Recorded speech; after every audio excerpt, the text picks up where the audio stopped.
For psychopaths, other people are always an it, a mark to be duped, used, and discarded. This may sound familiar.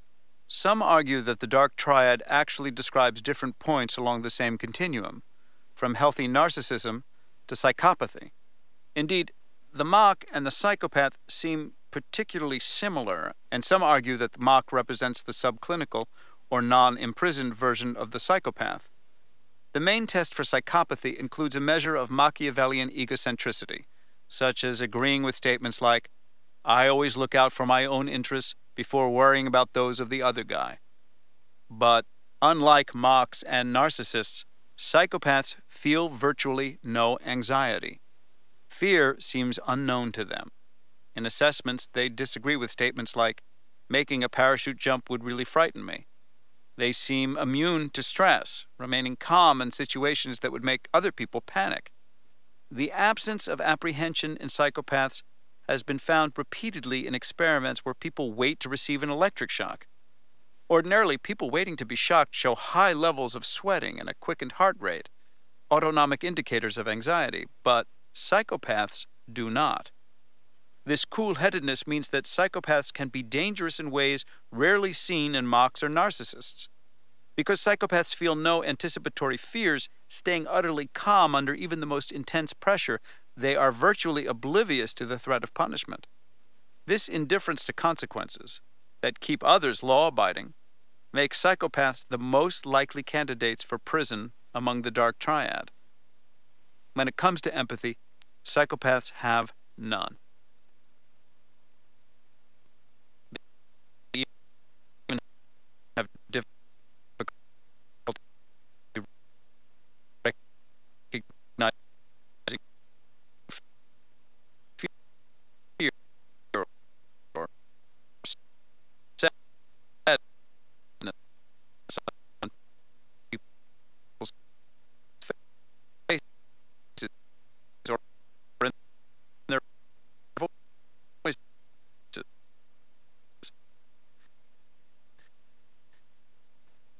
A brain imaging study with a group of criminal psychopaths suggests a deficit in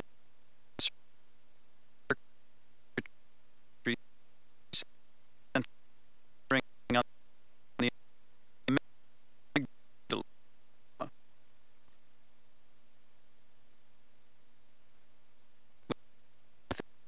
In a brain module essential for reading this particular range of emotions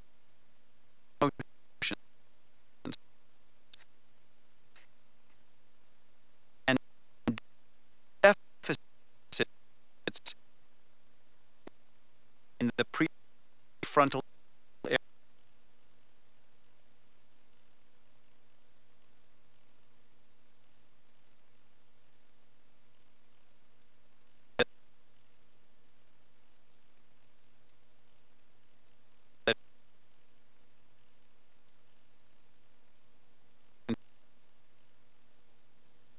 hip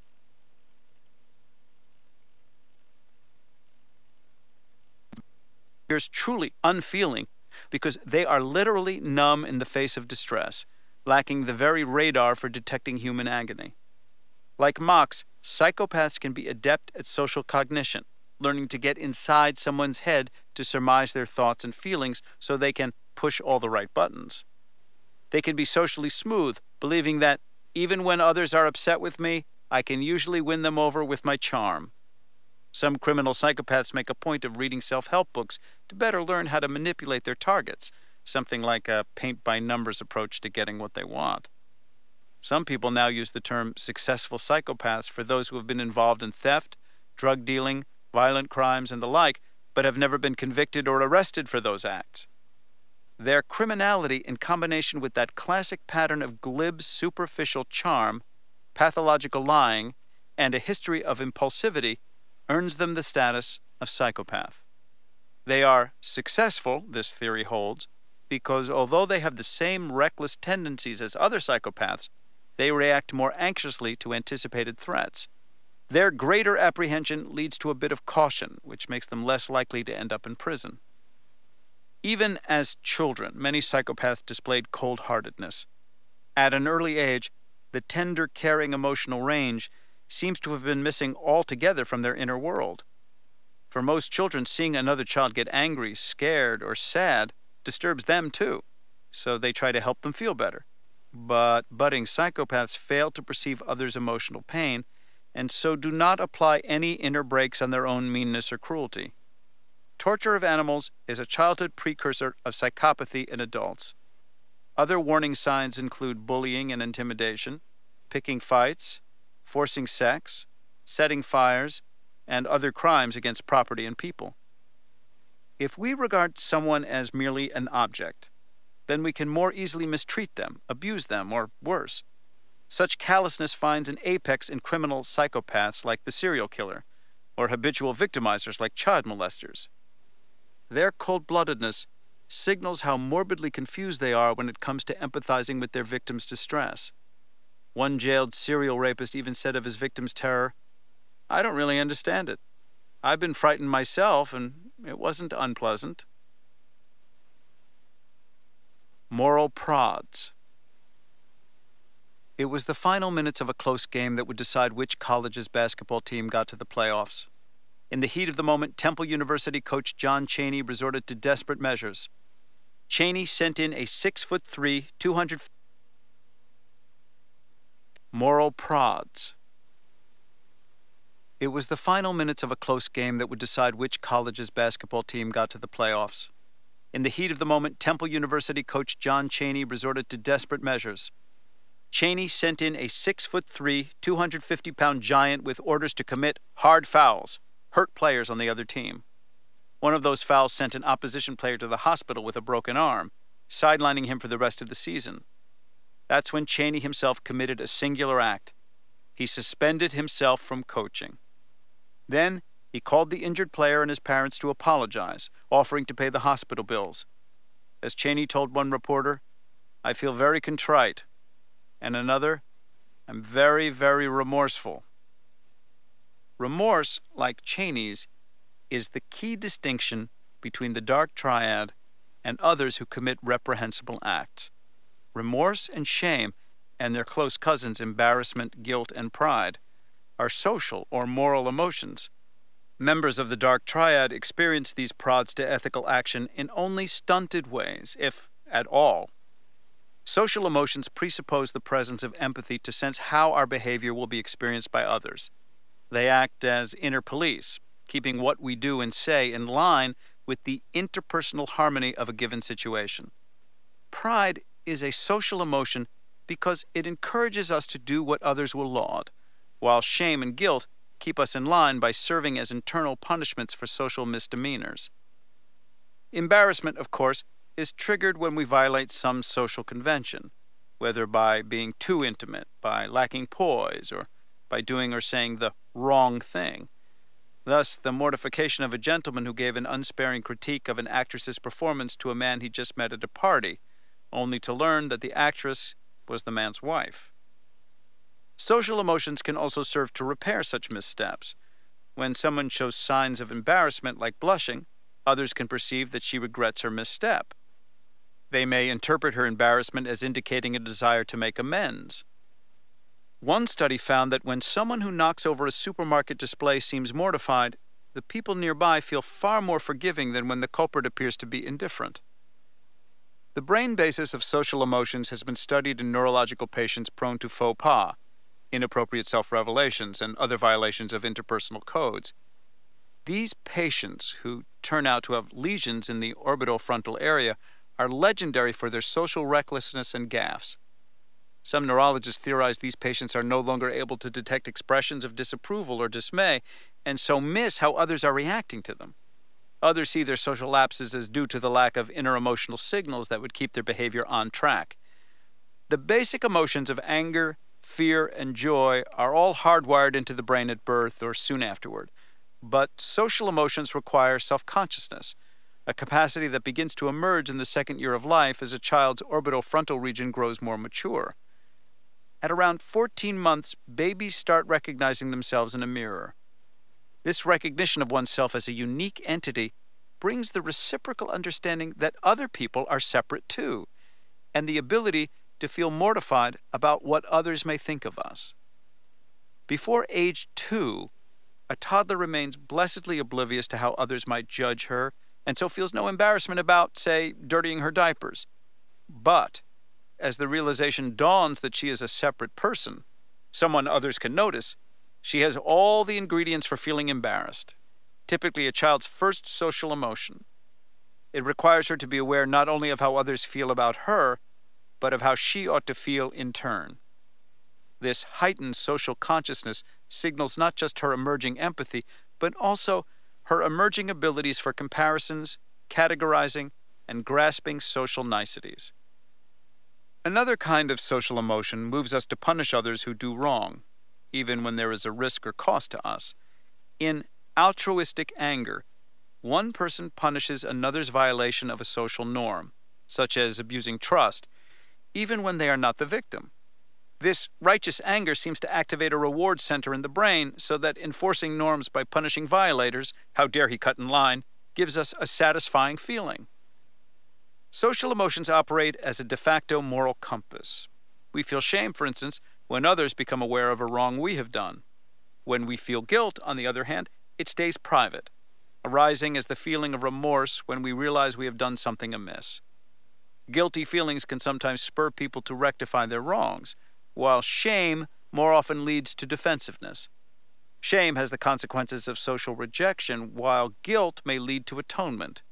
Shame and guilt together ordinarily operate to constrain immoral activities. But with the dark triad, these emotions lose their power. Narcissists are driven by pride and fear of shame, but they feel little guilt for their self-centered acts. Mocs, too, fail to develop a sense of guilt. Guilt requires empathy, which the Mocs' emotionally distant relationships lack, and shame stirs for Mocs only in a stunted form. The psychopath's backwardness in moral development stems from a slightly different set of lapses in social emotions. In the absence of both guilt and apprehension, potential punishments lose their power to deter, an explosively dangerous situation in combination with the psychopath's utter lack of empathy with another person's distress. Worse, even if their own actions are the cause of that distress, they feel neither remorse nor shame. The social emotions lose their moral power. Even a psychopath may excel at social cognition. That purely intellectual grasp of people's reactions and social proprieties may guide a psychopath in setting up victims. A sound test for social intelligence should be able to identify and exclude members of the dark triad. We need a measure that cannot be aced by a well-prepped mock. One solution is to include an evaluation for concern, empathy in action. Chapter 9, Mind Blind. For Richard Borchards, having friends over for a visit is just too confusing. As people get to chattering away, he has trouble following the back and forth, the interplay of glances and smiles, the subtleties of innuendo and double entendre, the sea of words all moving at too high velocity. He's oblivious to the bluffs and deft feints of the social world. Later, if someone takes the time to explain to him the punchline of a joke, or why one guest stalked out in a huff or another blushed with embarrassment, it can make sense to him, but in the moment, all this social haze just goes over his head. So when guests come over, he often just reads a book or withdraws to his study.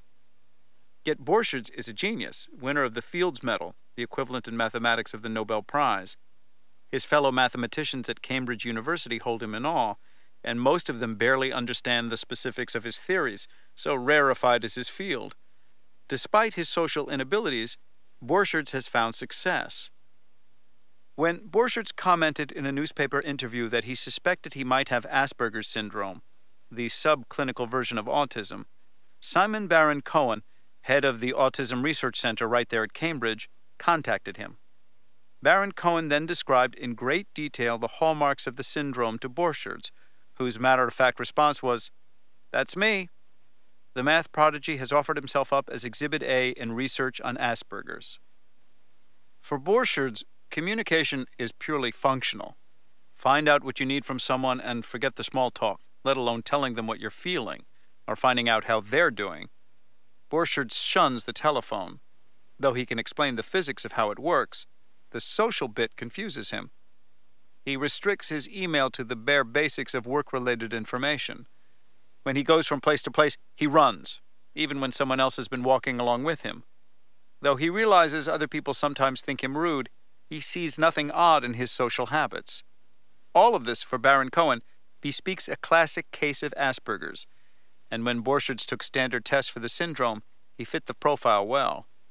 The medal-winning whiz had a low score on being able to read people's feelings from their eyes, on empathy, and on intimacy and friendships, but he scored in the very highest tiers on his understanding of physical causality and on being able to systematize complex information. That picture, low on empathy, high on systematizing, is the underlying neural pattern in Asperger's, according to years of research by Baron-Cohen and many others. Despite his mathematical brilliance, Borchards lacks empathic accuracy. He cannot sense what's going on in someone else's mind. Mean Monkey. A cartoon shows a young boy and his father in a living room. A scary-looking creature from outer space crawls down the stairs out of sight of the father, but visible to the son. In the caption, the father says, "I give up, Robert. What has two horns, one eye, and creeps?" To get the joke, we must be able to infer things that are unsaid. For one, we need to be familiar with the English language structure of a riddle, so we can deduce that the boy has asked his father, "What has two horns, one eye, and creeps?"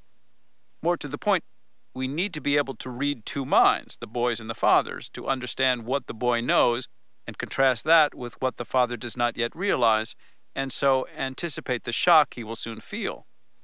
Freud proposed that all jokes juxtapose two different frames on reality. Here, one frame is the alien on the stairs, and the other is the father's assumption that his son is merely asking a riddle. This ability to apprehend what seems to be going through someone else's mind is one of our most invaluable human skills. Neuroscientists call it mindsight. Mindsight, sometimes called a theory of mind, amounts to peering into the mind of a person to sense their feelings and deduce their thoughts, the fundamental ability of empathic accuracy. While we can't actually read another person's mind, we do pick up enough clues from their face, voice, and eyes, reading between the lines of what they say and do, to make remarkably accurate inferences. If we lack this simple sense, we're at a loss in loving, caring, cooperating, not to mention competing or negotiating, and awkward even in the least taxing social encounter. Without mindsight, our relationships would be hollow. We would relate to other people as though they were objects, without feelings or thoughts of their own, the predicament of people with Asperger's syndrome or autism.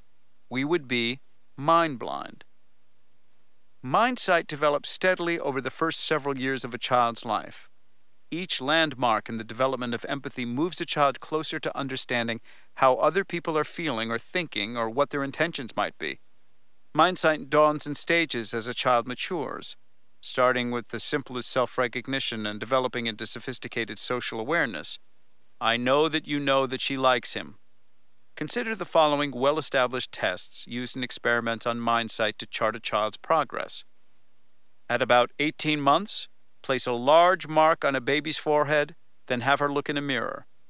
Typically, those younger than 18 months will touch the mark on the image in the mirror. Those older will touch their own forehead. The younger babies have not yet learned to recognize themselves.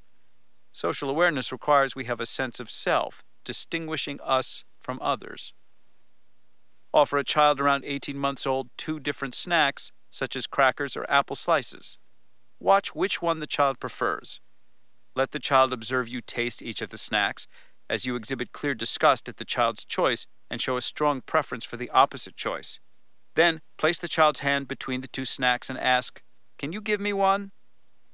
Children younger than 18 months will generally offer the snack they liked. Older ones will offer the snack you preferred. The older toddlers have recognized that their own likes and dislikes can differ from other people's, and that others may think differently than they. For 3- and 4-year-olds, hide a treat somewhere in a room while this child and an older child watch. Have the older child leave the room. Then make sure the younger child sees you move the treat to a new hiding place. Ask the younger child where the older child will look for the treat when he comes back into the room. 4-year-olds will usually say he will look in the original hiding place. 3-year-olds will guess the new place. 4-year-olds have realized that someone else's understanding can be different from their own, a lesson the younger ones have not yet grasped. The last experiment involves 3- and 4-year-olds and a hand puppet called Mean Monkey. You show children successively several pairs of stickers, and for each pair, Mean Monkey asks which sticker the child wants. On every round, Mean Monkey chooses for himself the child's preferred sticker, leaving the other for the child. That's why he's called Mean Monkey. By around age 4, children get Mean Monkey's game and quickly learn to tell him the opposite of what they really want, and so end up with their desired sticker. Younger children typically don't understand the puppet's mean intention, and so innocently continue telling the truth, never getting the sticker they want. Having mindsight demands these basic skills: distinguishing oneself from others, understanding that someone else can think differently from oneself and perceive situations from another perspective, and realizing that their aims may not be in one's own best interests. As growing children master these social lessons, typically in their 4th year, their empathy can be as precise as that of an adult. With this maturity, part of innocence ends. Children become clear about the difference between what they merely imagine and what actually happens. 4-year-olds have attained the basics in empathy that they will draw on throughout life, albeit later on with higher levels of psychological and cognitive complexity. This maturation of intellect makes them far more adept at piloting themselves through the world they inhabit, from negotiating with siblings to thriving on the playground. These small worlds, in turn, are schools for life. The same lessons will become refined at new levels over the years as children expand their cognitive sophistication, their social networks, and their range of contacts. Mindsight stands as a prerequisite for younger children's ability to joke or to get a joke. Teasing, tricks, lying, and being mean all demand the same sense of the other's inner world. Deficiency in these capacities sets autistic children apart from those who develop a normal social repertoire. Mirror neurons may be crucial for mindsight. Even among normal children, the ability to imagine another person's perspective and to empathize correlates with mirror neuron activity, and fMRI imaging of young teens reveals that, compared to normal children, an autistic group showed a deficiency in prefrontal cortex mirror neuron activity while reading and imitating facial expressions. Mindsight can go awry even in normal adults. Consider what some women students at Amherst College call tray gazing. As they file into Valentine Dining Hall for a meal, their eyes gravitate to other women, not to see whom they are eating with or what they are wearing, but instead to study what foods they have on their tray. This helps them abstain from what they otherwise might want to eat but feel they should not. Catherine Sanderson, the psychologist who discovered tray gazing, pinpointed the distortion in mindsight behind it. Each woman saw the others as much thinner, as exercising more, and as more obsessed with how their body looked than they were themselves, when in fact there were no objective differences. This distorted set of assumptions led the women who held them to diet, and for about a third of them to engage in induced vomiting or purges, a habit that can evolve into a life-threatening eating disorder. The more erroneous the women's assumptions were about the other women's attitudes, the more extreme their own dieting. In part, the diluted perceptions stem from fixating on the wrong bits of data. College-age women tend to focus on the most attractive or the thinnest women around, so they compare themselves to the most extreme standard rather than to the true average. They mistake the extreme for the norm. College men are by no means impervious to making a parallel error, though in a different realm: drinking. Those prone to reckless binge drinking judge themselves by the standards of the most excessive drinkers. This misperception leads them to believe they have to overindulge to fit in. In contrast, those who perform such everyday mind reading more accurately avoid the error of taking the extreme as the norm. Instead, they first gauge how similar the other person is to them. If they sense similarity, they simply assume the other person thinks and feels much as they do. A seamless social life depends on a continual stream of such snap judgments. Mindsight on the run. We are all mind readers. The male brain. Temple Grandin was diagnosed as autistic in childhood. As she tells it, the other kids in school called her tape recorder because the young Temple used the same phrases over and over again in every conversation, and there were very few topics she found interesting. One of her favorites was to go up to another kid and announce, "I went to Nantasket Park, and I went on the rotor, and I really liked the way it pushed me against the wall." Then she'd ask, "How did you like it?" And once the other kids told her how they had liked the ride, Grandin would repeat herself word for word, over and over again, like a looping tape. Adolescence announced itself to Temple as a tidal wave of anxiety that never stopped, another symptom of autism. Here her unique insights into how animals perceive the world, which she likens to the hypersensitivities of people with autism, helped her immensely. While visiting a dude ranch in Arizona owned by her aunt, Temple saw a herd of cattle on a nearby ranch being run through a squeeze chute made of metal bars in an open V that get progressively narrower as the cow walks through. At one point, an air compressor closes the V, squeezing the cow and holding it in place while a vet goes to work.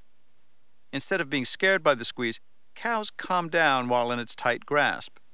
Deep pressure like that, Temple realized, is calming, like a baby in swaddling. She immediately saw that something like a squeeze chute would help her, too. So, with the help of a high school teacher, Temple patched together a human squeeze chute out of wood and an air compressor, sized to a person down on all fours. And it works. Whenever she feels the need to calm down, she uses it to this day. Grandin is unusual in many ways, not the least of which is her diagnosis of autism. Boys are 4 times as likely as girls to develop autism, and 10 times more likely to be diagnosed with Asperger's. Simon Baron-Cohen makes the radical proposal that the neural profile of people with these disorders represents the utter extreme of the prototypical male brain. The extreme male brain, he argues, has no clue when it comes to mindsight. Its circuitry for empathy remains stunted, but that deficiency comes paired with intellectual strengths, like the mind-boggling laser-focused abilities of savants who can solve complex math problems at rates matched only by computers. Although mind-blind, such hypermale brains can be gifted when it comes to understanding systems, such as the stock market, software, and quantum physics. The most extreme female brain, in contrast, excels at empathy and understanding others' thoughts and feelings. Those with this pattern shine at callings like teaching and counseling. As psychotherapists, they are wonderfully empathic and attuned to the inner world of their clients. But those with the ultra-female pattern have grave difficulties with systematizing, be it applying directions to that fork in the road up ahead, or studying theoretical physics. They are, in his word, system blind. Baron-Cohen devised a test to determine how easily someone senses what others feel. This test is called the EQ, for empathy quotient, not for emotional intelligence, as EQ now signifies in several languages. And women on average outscore men. Women also outscore men on measures of social cognition like understanding what would be a faux pas in a given social situation, and on empathic accuracy, intuiting what another person would be feeling or thinking. Finally, women tend to outscore men on Baron-Cohen's test of reading a person's feelings from their eyes alone. But when it comes to systems thinking, the advantage tips to the male brain. As Baron-Cohen points out, men score higher than women on average on tests of an intuitive knack for mechanics, keeping track of complicated systems, Where's Waldo fine attention, detecting figures hidden among complex designs, and visual search in general. And on these tests, people with autism outscore most men, just as they score the poorest of any group on tests of empathy. Talking about a so-called male or female brain gets us into dangerous terrain in social politics. As I write, the president of Harvard University has raised a ruckus with remarks implying that women are innately unsuited for careers in the hard sciences. But Baron Cohen would abhor any attempts to use his theory to discourage women from becoming engineers, or men from entering the ranks of psychotherapists, for that matter. For the vast majority of people, Baron Cohen finds men's and women's brains are in the same ability range for empathy and systems thinking. Moreover, many women are brilliant in systematizing, while many men are superb at empathy. Temple Grandin perhaps has what Baron Cohen would call a male brain. For one thing, she has published more than 300 scholarly papers in animal science. A leading expert on animal behavior, Grandin has developed the designs used by half the cattle handling systems in the United States. Those systems are based on her remarkable understanding of how to make conditions more humane for the thousands and thousands of cows who pass through them daily. Her expertise has made Grandin a leading reformer in the quality of life of the world's agricultural animals. The optimal pattern, says Baron Cohen, is to have a balanced brain, one that has strengths in both empathy and systematizing. A physician with these abilities, for instance, would be able to render precise diagnoses and elegant treatment plans, all the while making patients feel heard, understood, and cared about. Even so, strengths can be found at each extreme. While those with the most male brain have a high likelihood of exhibiting symptoms of Asperger's or autism, they can excel in many fields if, like Professor Borchards, they find a congenial setting to apply their talents. Yet, the ordinary social world seems an alien planet to them, so that the most basic rudiments of interaction have to be learned by rote, if at all. Making sense of people. "Oh, you're so old," was the first thing Lane Habib's teenage daughter blurted out on seeing a middle-aged shopkeeper. "Maybe she doesn't want to hear that," Habib whispered. "Why not?" her daughter asked, adding matter-of-factly. "In Japan, the elderly are honored." This exchange typifies their ongoing mother-daughter dialogue.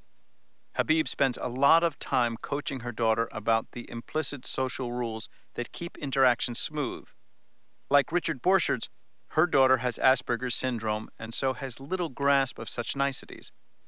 But with her daughter's blunt frankness comes a refreshing clarity. When her mother told her she should wait for a pause to break off a conversation, rather than just saying, "I feel like leaving now," and walking off, her daughter had an aha moment. "I get it now," her daughter replied. "You fake it. No one could be all that interested in everything a person says. You just have to wait for the pause to come so you can leave." These disarmingly honest views have gotten Habib's daughter in trouble over and over. "I need to teach her social strategies for getting along with people," Habib told me.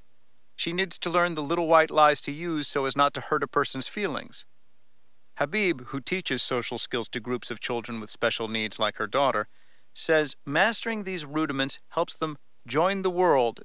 While members of the dark triad may scrutinize social rules in order to manipulate others, those with Asperger's study them just to get along. In Habib's groups, children with Asperger's and autism learn to recognize the right way to join a conversation gracefully. Instead of just butting in with their favorite topic, Habib coaches them to listen first to get the gist, then to join in on the same subject. This difficulty with navigating the interpersonal world points to a more fundamental difficulty in Asperger's. Consider the following vignette. Marie dreaded her trips to meet her husband's relatives because they were so boring. Most of the time they all sat in awkward silence, and this occasion was no different. On the way home, Marie's husband asked her how she had found the visit. Marie said, "Oh, marvelous. I could hardly get a word in edgewise." What prompted Marie to say that? The obvious answer, Marie was being sarcastic, actually implying the opposite of what she said. But that seemingly self-evident deduction eludes people with autism or Asperger's syndrome. To get a sarcastic remark, we need to perform a subtle social math, premised on the realization that what the person says is not what the person means. But for people with autism, their deficiency in mindsight means that the simplest social algorithm, like why a snub makes someone feel badly, remains a mystery.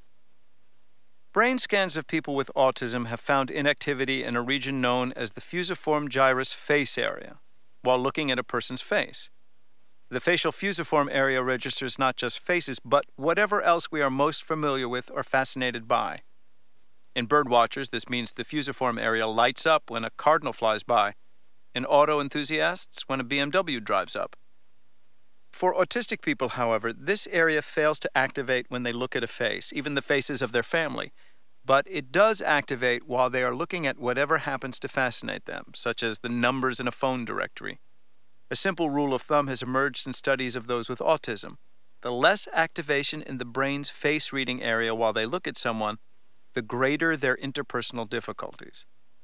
Signs of this social deficit emerge as early as infancy. Most infants show activity in the brain's facial fusiform area when they look at someone's eyes, but autistic children do not. Autistic children show the fusiform activation when they look at a cherished object or even just patterns, such as the way they have neatly arranged their favorite videotapes on a shelf. Of the close to 200 muscles of the face, those surrounding the eyes are particularly fine-tuned to express feelings. While normally people focus around the eyes when looking at someone's face, those with autism avoid looking there, so missing crucial emotional information. Avoidance of eye contact may be one of the earliest indicators that a baby will grow up to become autistic. Largely indifferent to human interaction, they make little or no eye contact with anyone, thereby missing out on the building blocks of human bonding as well as empathy. Though eye contact is a seemingly minor skill, it is crucial for learning the basics of relating to other people. In autistic people, the resulting gap in social learning contributes to their massive failure to sense how another person feels, and so what they are probably thinking. Blind children, by contrast, make up for their inability to see faces by developing a keen sensitivity to the emotional cues in voices, made possible because their auditory cortex takes over their unused visual area, making some, like Ray Charles, superb musicians. The resulting hyper-awareness of feelings expressed vocally allows for the normal socialization of blind children, while those with autism remain tone-deaf to emotion. One reason autistic infants avoid eye contact seems to be that it makes them anxious. When they look at eyes, their amygdala reacts wildly, indicating intense fear. So instead of looking at a person's eyes, the autistic child looks at the other person's mouth, which conveys little about someone's inner state. While this tactic lessens their anxiety, it means autistic kids miss out on the rudiments of face-to-face synchrony, let alone mind sight. This deficit in reading emotions, Baron Cohen reasoned, may help reveal the underlying brain circuitry that operates smoothly in ordinary people, but malfunctions in those with autism. So his research team compared people with autism and ordinary people as each lay inside the fMRI, while a small video monitor displayed a series of photos of people's eyes. The subjects pushed a button to indicate their choice from two offered for what feelings the eyes were expressing, such as sympathetic or unsympathetic. The autistic subjects, as expected, were largely wrong. More telling, this simple task revealed which parts of the brain are involved in this small active mind sight. In addition to the orbitofrontal cortex, the key regions included the superior temporal gyrus and the amygdala, areas that, along with a few others, have surfaced again and again in similar studies. Paradoxically, examining the brains of those who lack finesse offers clues to the layout of the social brain. Comparing differences between normal and autistic brain activity, Baron Cohen argues, highlights the circuitry that underlies a good part of social intelligence itself. As we shall see, such neural capacities matter immensely, not just for the richness of our interpersonal life, but for the well-being of our children, for our ability to love well, and for our very health. Part 3. Nurturing Nature. Chapter 10. Genes are not destiny. Take a 4-month-old baby, put him in his baby seat, and show him a toy he's never seen before. Then, after 20 seconds, show him another one, followed 20 seconds later by another, then another. Some babies love this onslaught of novelty, and others hate it, crying so hard they shake in protest. Babies who hate it share a trait that Harvard psychologist Jerome Kagan has studied for close to 3 decades. As toddlers, Such children are wary of strange people and places, inhibited, Kagan calls them. Once they reach school, their inhibition shows up as shyness. Such children's shyness, Kagan speculates, appears to be due to an inherited neurotransmitter pattern that makes their amygdala more excitable. These kids are hyper-aroused by startling things and novel events. Kagan is among the most influential developmental psychologists to have emerged since Jean Piaget first keenly observed the shifts in cognitive abilities that his own children went through as they grew up. Kagan has the deserved reputation of a first-rate methodologist and thinker, combined with the rare gift of writing like a humanist. His books, with titles like Galen's Prophecy, suggest his fluency with philosophical as well as scientific issues. So, back in the late 1970s, when Kagan first pronounced that a trait of temperament like inhibition had biological causes, presumably genetic, many parents breathed a sigh of relief. The ethos of that time was that just about every problem a child showed could be traced back to some error in parenting. A shy child had been cowed by overbearing parents. A bully was hiding his shame, induced by belittling parents, behind a gruff exterior. Even schizophrenics were the product of double-bind messages that meant they could never please their parents. Kagan was a professor in the Harvard Psychology Department when I was a graduate student. The suggestion by a scientist as eminent as he that biological currents, rather than psychological ones, were at work in shaping temperament came as a revelation, one quite controversial in some Cambridge circles, as I remember. I heard murmurs in the elevator of William James Hall, which houses Harvard's Psychology Department, that Kagan had gone over to the biological thinkers, who were at the same time eroding the hold of psychotherapists over the treatment of disorders like depression, which they had the audacity to suggest might have biological causes too. Now, decades later, that debate seems a quaint relic of a naive age. The march of genetic science daily adds to the list of temperamental and behavioral habits that are managed by one bunch of DNA or another. Neuroscience, likewise, continues to discover just which neural circuitry goes awry in a given mental disorder and what neurotransmitters seem out of whack when a child displays one or another temperamental extreme, from the overly sensitive child to the budding psychopath. And yet, as Kagan always delighted in pointing out, it's not that simple. The case of the alcoholic rodents. My best friend in third grade was John Crabbe, a wiry, brainy kid who wore horn-rimmed Harry Potter-like glasses. I often rode my bike down the street to his place to spend lazy, pleasant hours playing marathon games of Monopoly. His family moved away the next summer, and I haven't seen him for half a century. But I found myself calling him up after all these years when I realized that the very same John Crabbe was now a behavior geneticist at the Oregon Health and Science University and the Portland VA Medical Center, and of all things, renowned for his studies of alcoholic rodents. He has for years done research on mice from a strain called C57BL/6J, who are unique in their voracious appetite for alcohol. Studying them holds the promise of clues to the causes, and one hopes, cures for alcoholism in humans. This strain of alcohol-loving mice is one of 100 or so that are useful for medical research, such as a susceptibility to diabetes or heart disease. Each mouse in a given inbred strain is, in effect, a clone of every other such mouse. They share their genes like identical twins. One virtue of these strains for scientific researchers is their stability. A mouse of a given strain tested in various labs around the world should react like every other such mouse. But this very assumption of stability was questioned by Crabbe in a now famous simple experiment. "We asked just how stable is stable," Crabbe told me when I called. "We did the identical tests in 3 different laboratories, trying to make every aspect of their environment identical, from the brand of mouse feed they ate, Purina, and their age, to their shipping history. We had them tested at the same hour on the same day with identical apparatus. So, at the identical point, April 20th, 1998, between 8:30 and 9 a.m. local time, all the mice from 8 different inbred strains, including C57BL/6J, were tested. One test simply offered them a choice of drinking regular water or an alcohol solution. True to form, the liquor lovers chose the rodent martini far more often than did other mouse strains. Next was a standard test for mouse anxiety. A mouse is placed at the crossroads of two runways, elevated 3 feet off the ground. 2 arms of the crossroads have walls while the other 2 are open, which can be scary. Anxious mice cower next to the walls, while more adventurous ones explore the open runways.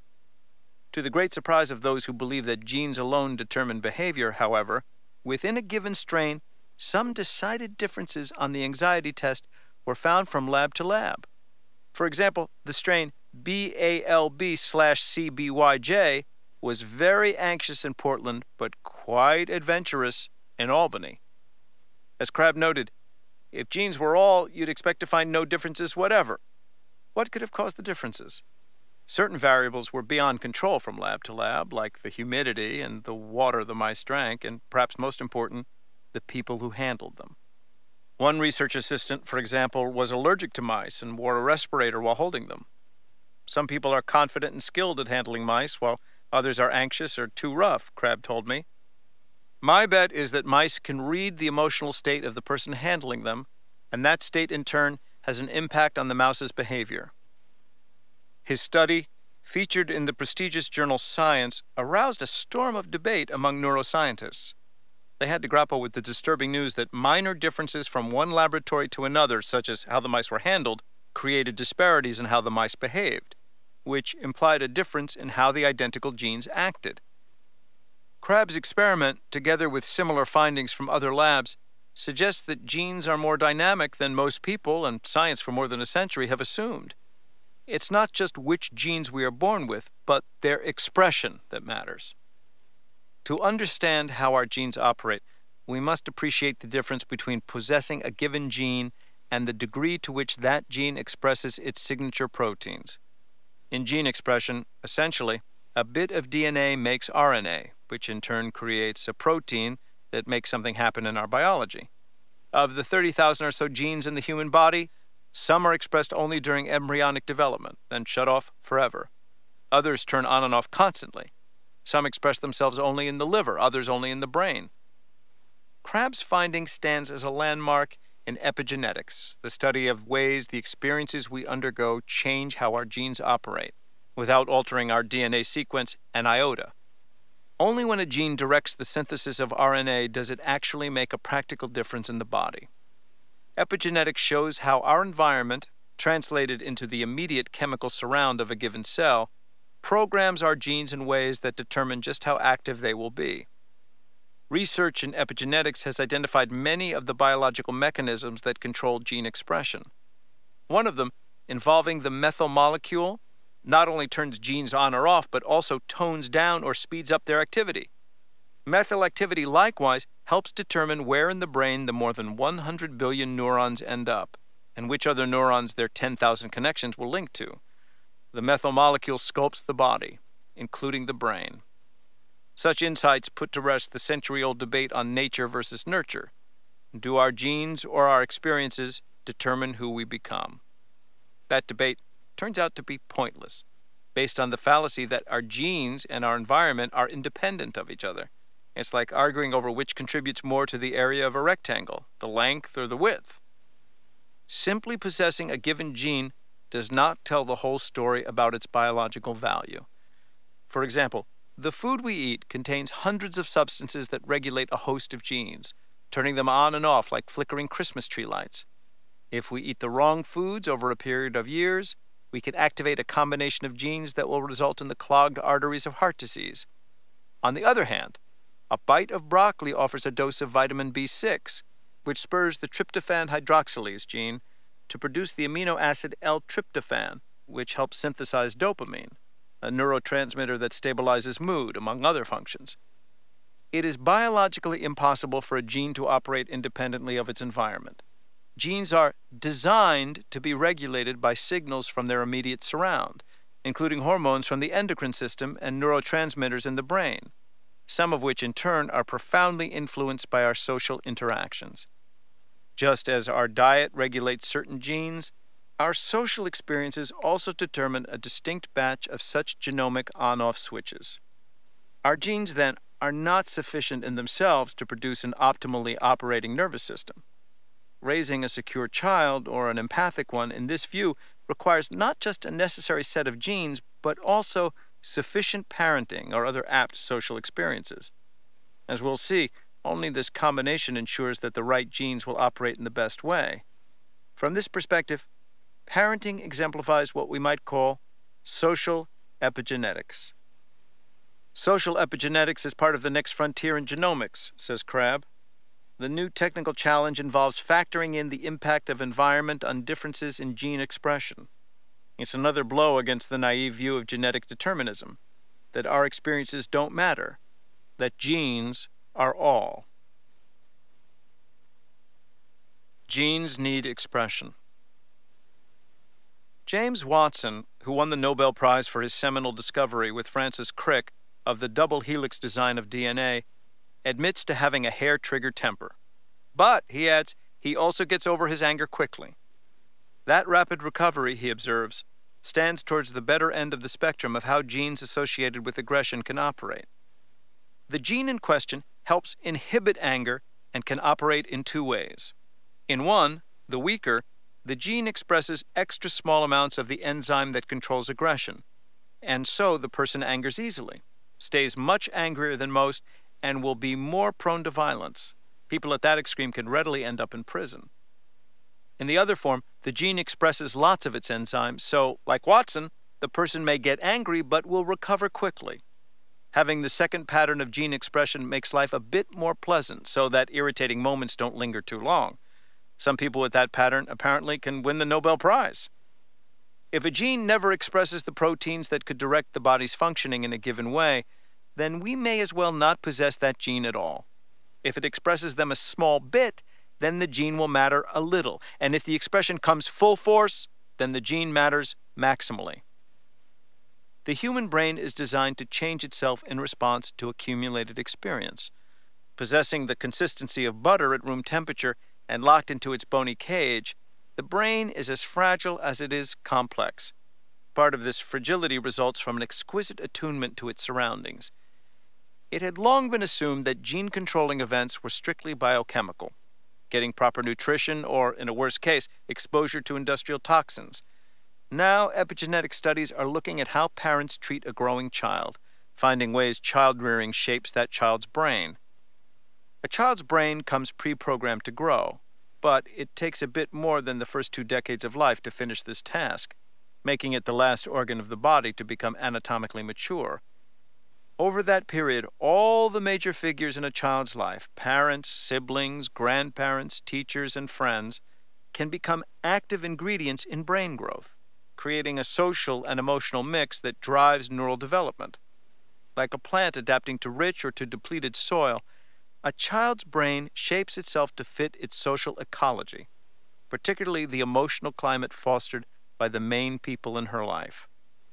Some brain systems are more responsive to these social influences than are others, and each network of brain circuitry has its own peak period when social forces can shape it.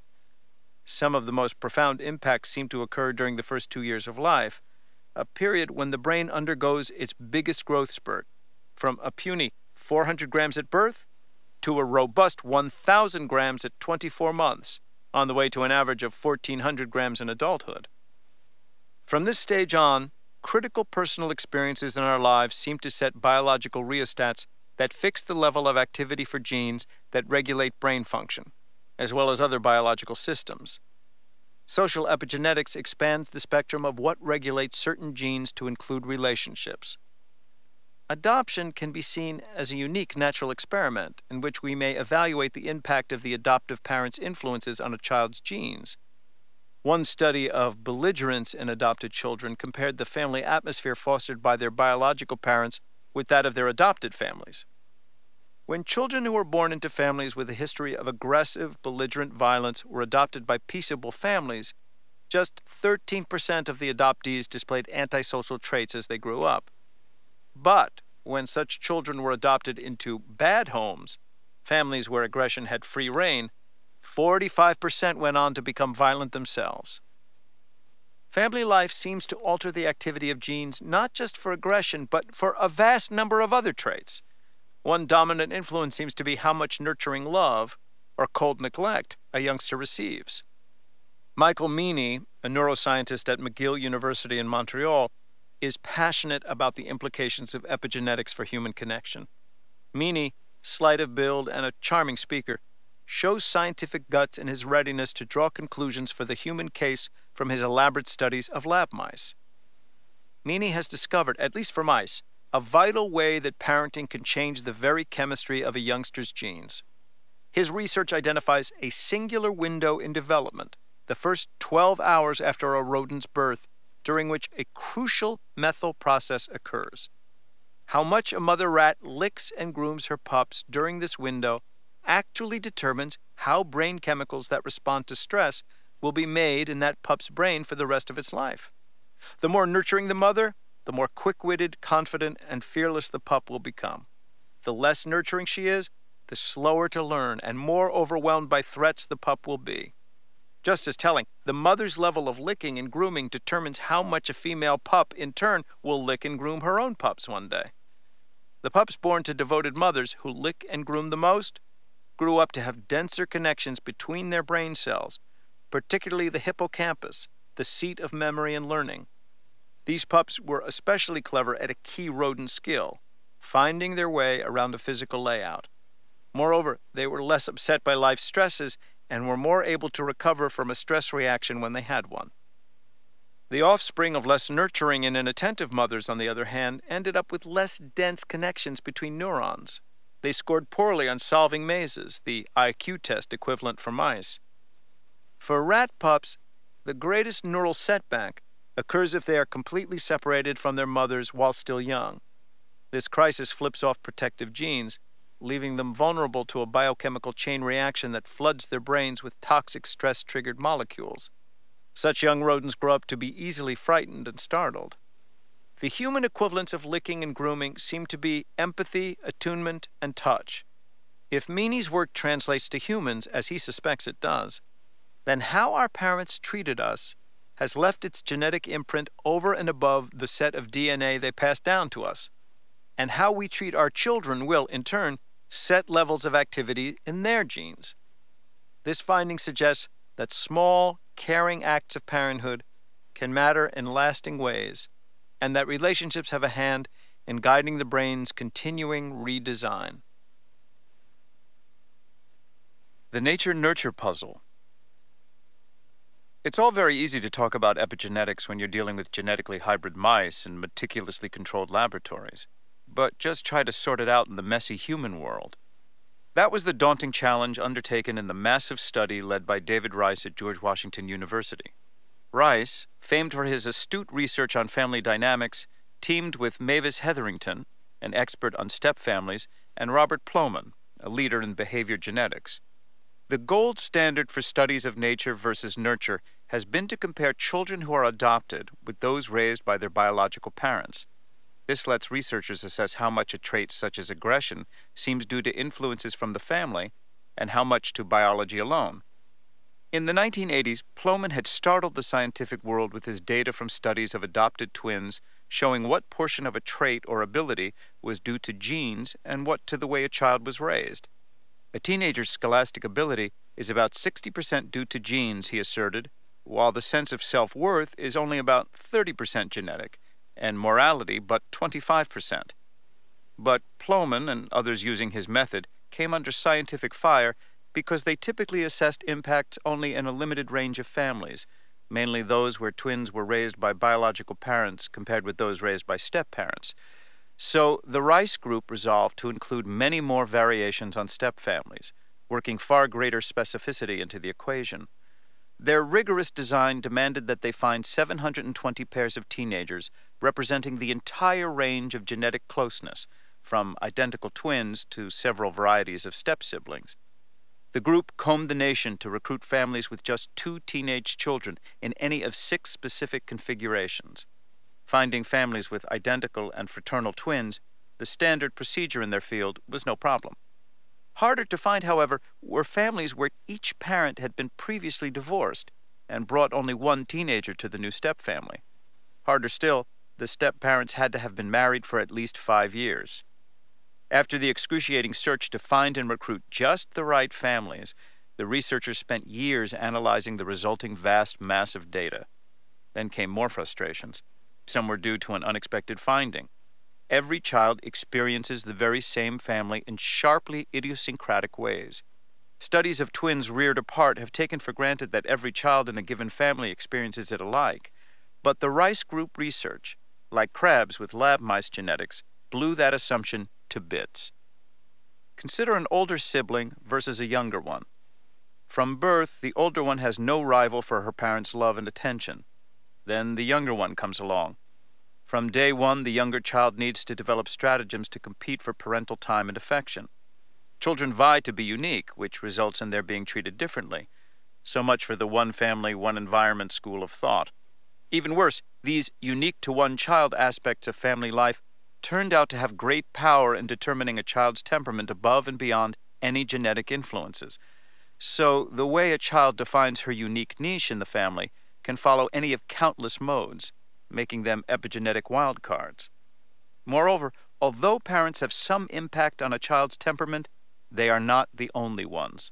So do an array of other people in a child's life, particularly their siblings and friends. To complicate the equation further, a surprise factor showed up as an independent and powerful shaper of a child's destiny: the ways a child comes to think about herself. To be sure, a teenager's sense of overall self-worth depends much on how that child has been treated, and almost not at all on genetics. But then, once formed, the child's sense of self-worth shapes her behavior quite apart from the hapless ministrations of parents, the pressures of peers, or any genetic given. Now the equation for social impacts on genes takes another twist. A child's genetic givens in turn shape how everyone treats him.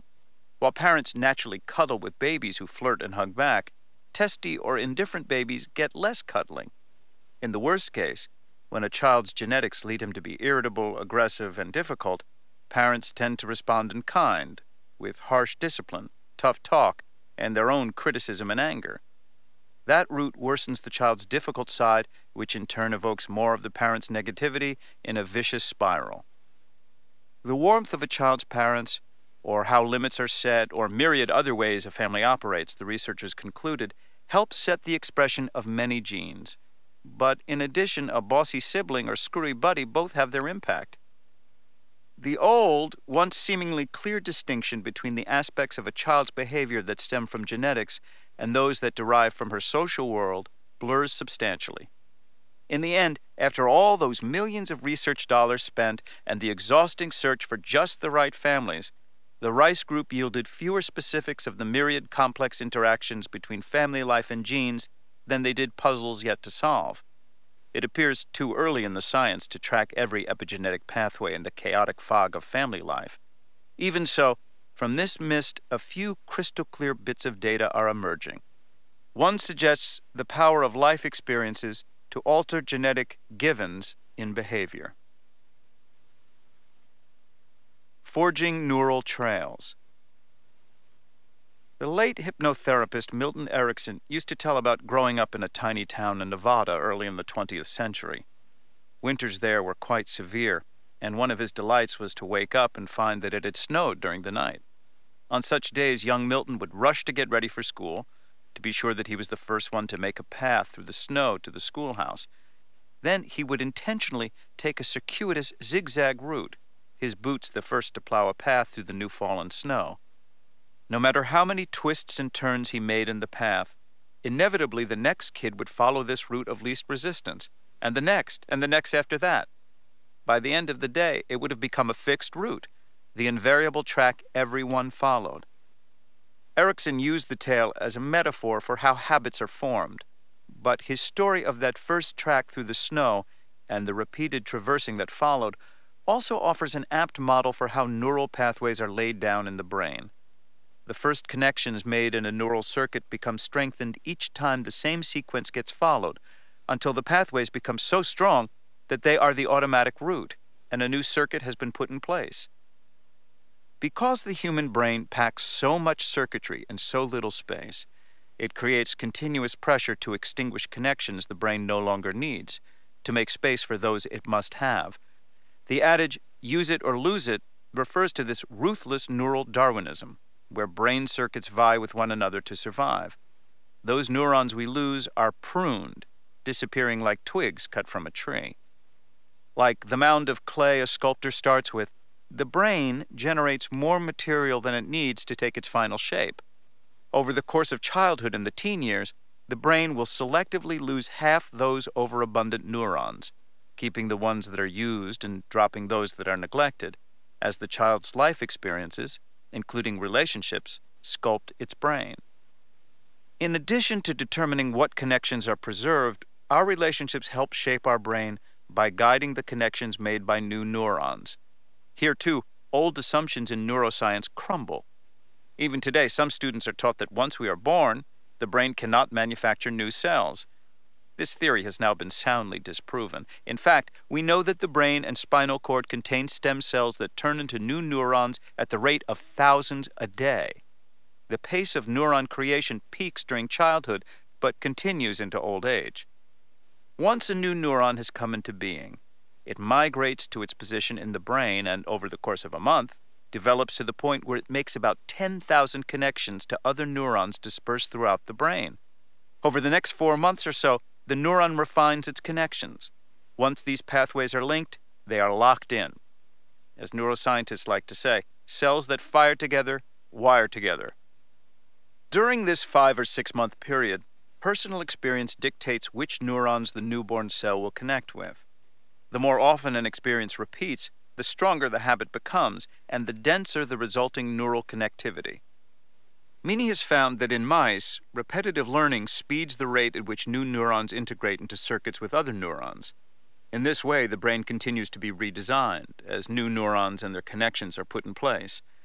Well and good for mice, but what about for us humans? The same dynamics seem to apply, with profound implications for the shaping of the social brain. Each brain system has an optimal period during which experience maximally shapes its circuitry. Sensory systems, for instance, are largely shaped during early childhood, and language systems mature next. Some systems, like the hippocampus, in humans as in rats, the seat for learning and memory, continue to be strongly shaped by experience throughout life. Studies with monkeys reveal that specific cells in the hippocampus that take up their positions only during infancy may fail to migrate to their designated position if the infant undergoes extreme stress during that critical period. Conversely, loving parental care can enhance their migration. In humans, the longest window for shaping occurs with the prefrontal cortex, which continues to be molded anatomically into early adulthood. Thus, the people in a child's life have a decades-long opportunity to leave an imprint on that child's high-road neural circuitry. The more a particular interaction occurs during childhood, the more deeply imprinted it becomes in the brain's circuitry, and the more stickiness it will have as the child moves through life as an adult. Those repeated moments from childhood will become automatic paths in the brain, like Milton Erickson's tracks in the snow. Take, as an example, spindle cells, those super-rapid connectors of the social brain. Researchers find that in humans, these cells migrate to their proper placement, largely in the orbital frontal cortex and anterior cingulate cortex, at around 4 months, at which point they extend their connections to thousands of other cells. These neuroscientists propose that just where and how richly spindle cells connect depends on influences like family stress, for the worse, or a warm and loving atmosphere, for the better. Spindle cells, remember, bond the high and low roads, helping us orchestrate our emotions with our responses. That neural connectivity undergirds a crucial set of social intelligence skills. As Richard Davidson, the neuroscientist we met in Chapter 6, explained, after our brain registers emotional information, the prefrontal cortex helps us manage our response to it skillfully. The shaping of these circuits by genes interacting with the experiences in our life determines our affective style, how quickly and strongly we respond to an emotional trigger, and how long it takes us to recover. When it comes to learning the self-regulatory skills so vital for smooth social interactions, Davidson comments, there is a lot more plasticity early in life than later. The animal evidence indicates that some of the effects of early experience can be irreversible, so that once a circuit is shaped by the environment in childhood, it then becomes quite stable. Picture a mother and baby as they play an innocent game of peekaboo. As his mother repeatedly covers and uncovers her face, the baby grows increasingly excited. At the peak point of intensity, the baby abruptly turns away from her and sucks his thumb, dully staring into space. That stare signals a time-out period the baby needs to calm himself down. The mother gives him the time he needs, waiting until he's ready to resume their game. A few seconds later, he turns back to her, and they beam at each other, smiling. Contrast that game of peekaboo with this one. Again, the game reaches its crescendo of excitement, the point at which the baby needs to turn away, suck his thumb, and calm down before re-engaging his mother. Except this time, she doesn't wait for him to turn back to her. Instead, she leans over into his line of vision, clicking her tongue to demand that his attention return to her. Her baby just keeps looking away, ignoring his mother. Undaunted, she moves her head still closer, setting him off fussing and grimacing, pushing her face away. Finally, he turns even further away from the mother, sucking feverishly on his thumb. Does it matter that one mother attunes to the signal her baby sends, while the other ignores his message? Nothing can be proven by a single game of peekaboo, but repeated, multiple failures by a caretaker to attune, much research suggests, can have lasting effects. When reprised throughout childhood, these patterns shape the social brain in ways that make one child grow up delighted with the world, affectionate, and comfortable with people, while others grow up sad and withdrawn or angry and confrontational. Once, such differences might have been attributed to the child's temperament, a stand-in for genes. Now the scientific action centers on how a child's genes may be set by the thousands of routine interactions a child experiences growing up. Hope for a change. I can remember Jerome Kagan talking in the 1980s about the research he had underway in Boston and in faraway China that used a baby's reactions to novelty to identify children who would grow up to be timid and shy. Kagan, by now semi-retired, still continues this line of investigation, following some of the Kagan babies into their early adult years.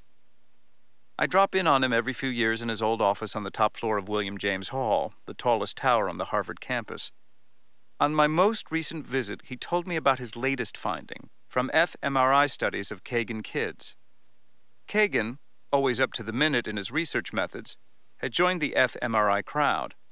As he told me, a study of 22 Kagan babies who as children had been identified as inhibited and were now in their 20s had just found that their amygdalas still overreacted to anything out of the ordinary, just as they had done before. One neurological indicator of this timidity profile appears to be higher activity in the colliculus, a part of the sensory cortex that is activated when the amygdala detects something anomalous and possibly threatening.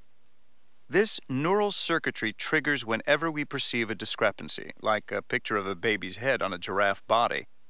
The images that elicit this activation need not be outright threats. Anything strange-looking or crazy will do the trick. Kids who have low reactivity in these circuits tend to be outgoing and sociable, but youngsters who have high reactivity shy away from anything unusual. The novel frightens them. Such predispositions in a young child tend to be self-reinforcing, as protective parents shield their timid toddlers from the very encounters that might help them learn an alternative reaction. In earlier studies, Kagan discovered that when parents encourage these timid kids to spend time with peers whom they might otherwise avoid, and sometimes parents have to be forceful, the children can often overcome the genetic predisposition to shyness. After decades of research, Kagan has found that among children identified shortly after birth as inhibited, only 1/3 still showed timid behavior as they entered early adulthood. Now he realizes that what seems to change is not so much the underlying neural hyperactivity, the amygdala and colliculus still overreact, but rather what the brain does with the impulse. Over time, children who learn to resist the urge to withdraw become able to engage more fully, showing no outward signs of their inhibition.